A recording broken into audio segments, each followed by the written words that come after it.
L'écrivain Yassine Ouassama, de son vrai nom Mohamed Kalouti, est né le 6 août 1929 dans la commune de Zigoud Youssef, wilaya de Constantine, capitale de l'Est de l'Algérie.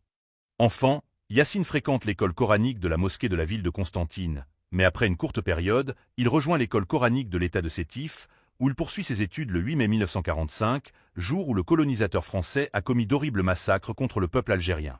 Selon certains témoignages, plus de 45 000 martyrs auraient été tués. En raison de sa participation à ces manifestations, il a été arrêté 5 jours après le début de celle-ci et emprisonné. Cet incident a provoqué chez son père un trouble psychologique, car il croyait que son fils était mort dans les manifestations. Derrière les barreaux, 1 an plus tard, il publie son recueil de poésie. Le premier s'intitule « Soliloque » et il consacre alors sa plume au service de son pays et à la lutte contre le colonialisme français. Il émigre en France en 1947 et à Paris, où il s'installe, il rencontre un groupe d'activistes et d'intellectuels algériens et il participe avec eux à l'animation des cercles intellectuels et littéraires, mais il décide de rentrer en Algérie en 1970 pour s'installer en la ville de Sidi Bel Abbès dans l'ouest de l'Algérie. En 1949, il fonde, avec Albert Camus, le journal L'Alger République, dont il fait une tribune d'opposition au colonialisme français en Algérie. Durant les années de la guerre d'Algérie, il visite de nombreux pays et écrit une enquête sur le Hadj pour le magazine français L'Express. Durant son séjour de 4 ans en Tunisie, il publie plusieurs articles dans la revue Jeune Afrique.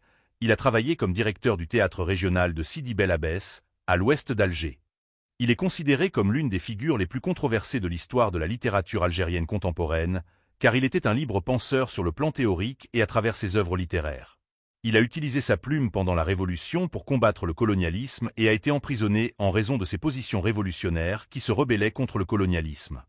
Immédiatement après l'indépendance, il fut touché par la frustration qui frappait les intellectuels algériens à cette époque en raison de la marginalisation dont ils étaient victimes, ce qui provoqua son isolement et son arrêt d'écriture pendant un certain temps, jusqu'à ce que certains pensent qu'il avait complètement arrêté d'écrire. Après son installation dans la région de Sidi Bel Abbès, il s'est consacré à l'écriture, parallèlement à son travail sur scène, des articles critiquant la corruption en Algérie et l'extrémisme. Il écrivait ses œuvres en français, mais il y était contraint. Il expliquait cela en disant « J'écris en français pour dire aux Français que je ne suis pas français ». Il considérait la langue française comme un butin de guerre. Au cours de sa carrière, il a publié de nombreux romans, dont le plus important est Nadjma. Lorsqu'il l'a écrit, il n'avait que 28 ans. Nadjma est le nom de la femme qu'il aimait, mais elle était mariée à un autre homme. Les critiques qualifient ce roman de rupture, c'est-à-dire d'œuvre qui crée une rupture entre la production littéraire antérieure et ultérieure. Il s'agit d'un roman sur l'histoire et la lutte algérienne, écrit en 1956. Il s'agissait à l'origine d'un poème intitulé L'étoile et le couteau.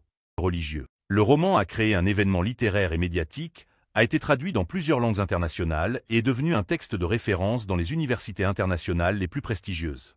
Il ne s'est pas arrêté au roman, mais s'est aventuré dans la poésie et le théâtre. À propos de cette expérience, il raconte « Quand j'écrivais des romans ou de la poésie, je me sentais démuni parce que je ne touchais que quelques milliers de francophones, alors qu'à travers le théâtre, on a touché des millions de témoins en 5 ans. » La production littéraire de Yassine se répartit entre romans, poésie et théâtre.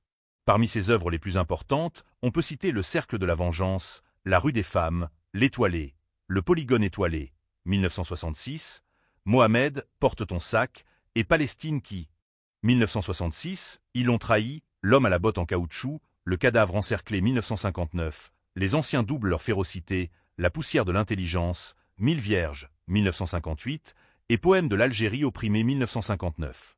Kateb Yassine est décédé le 29 octobre 1989 dans un hôpital de Grenoble, en France. Au cours de son traitement contre le cancer, son corps a été transporté et enterré en Algérie.